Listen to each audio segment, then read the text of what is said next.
interview, I want you first to present your party to us. Okay. Our organization is not a party. It's the Revolutionary Organization of Labor, USA. As you know, there's a tremendous amount of anti-communism in the United States, and this has made it difficult to present to the workers a full communist platform openly. As a result, the Revolutionary Organization of Labor USA and other organizations on the left have had to work mainly through mass organizations. And so our main work over the decades has been in the trade union movement. The trade union movement has been led by the bureaucrats who Comrade Lenin described in Imperialism and the Split in Socialism, a fine article he wrote in 1916, as being connected to the imperialists in 1,000 different ways. And when Lenin wrote that, he was talking about a situation in the world where there were 5 or 6 big imperialist powers. And in that situation, the tremendous influence that the imperialists had on the working class movement through the bribery, the ability to bribe the workers in the imperialist countries out of the super profits that were being made from the working class and the oppressed peoples in the rest of the world. In our time, and during the period that we've been a functioning organization, U.S. imperialism has been the hegemonic imperialist power. This has made the ability of the U.S. ruling class to bribe a strata of its own workers to support the imperialists against the working people of the rest of the world much stronger. So as a result of that and other political factors, for example, we are very strong supporters of Stalin and the Soviet experience, where the workers had power for many decades and only gave up power over many more decades after the Nazis had done such a terrible devastation against the Soviet people and the Soviet Union. Right. Can you tell us about the crisis? How could you analyze the crisis now? And you know about Occupy the Wall Street in New York or the whole world. Yes. How can you speak? What can you say about it? Yes, well, Comrade, you come from the part of the world that helped to produce Occupy Wall Street.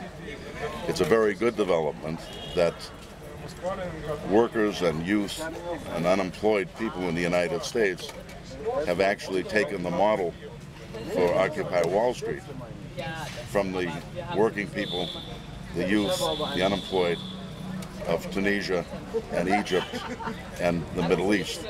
So in the past, in line with the point that U.S. imperialism is the hegemonic power, the workers in the U.S. didn't think they needed to be associated with the working people of the rest of the world. They thought they knew more. They were better people. All the chauvinism was involved. So the fact that Occupy Wall Street is a product of being inspired to fight against injustice by these young people, by these working people in Tunisia and Egypt and other Middle Eastern countries is itself a very positive development. Secondly, the fact that, as I said earlier, we're a small organization. The left in the genuine left in the United States is tiny. To go up against this still powerful but declining empire.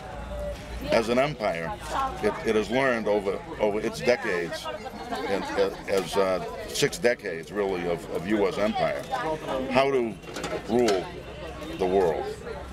They have their intelligence agencies in place. They have their diplomatic corps in place.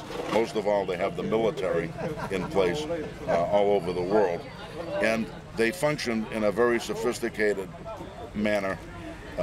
Madison Avenue it's not only Wall Street that's in New York, but also Madison Avenue, where the advertising and how to deceive people into buying things is also used, and how to deceive people into buying the idea of U.S. democracy and buying the idea that the U.S. is the leader of the fight for democracy for the people in the world, when in reality, U.S. imperialism is the leader of the fight to enslave the people of the world for the sake of profits and super profits.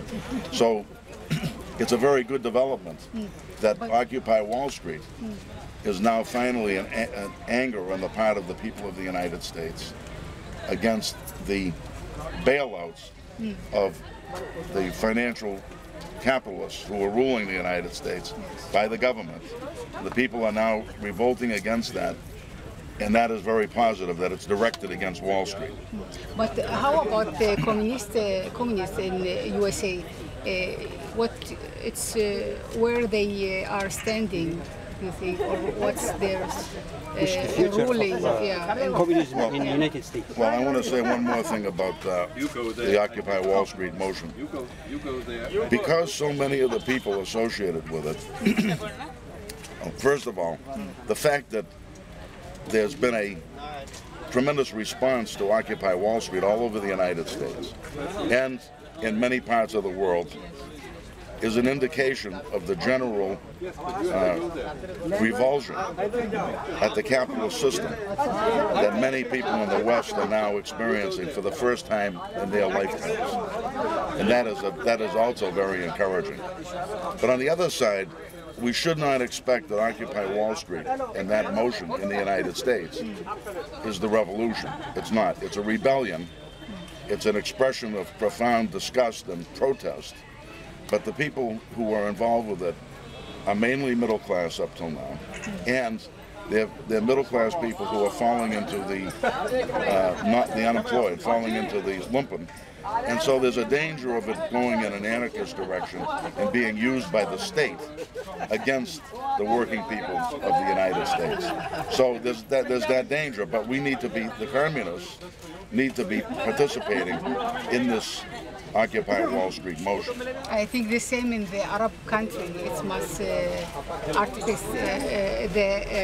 communists and the Marxist revolution or forces, they must be together with or support Occupy Wall Street. But I think even more important is that the communists in the Arab world need to be struggling to lead the democratic revolution, because so far, even though it was a wonderful development to have the people in the streets, so far there have only been a few accomplishments, and one, the overthrow of the pushing out of Ben Ali and the pushing out of Mubarak. On the other hand, the U.S. imperialists were clever enough, and the French and Italian imperialists with Qatar, the royal house of Qatar, to use the Arab Spring as a smokescreen behind which to also push Gaddafi out in Libya, to have a beachhead for U.S. imperialism in Africa. Thank you very much, Ray.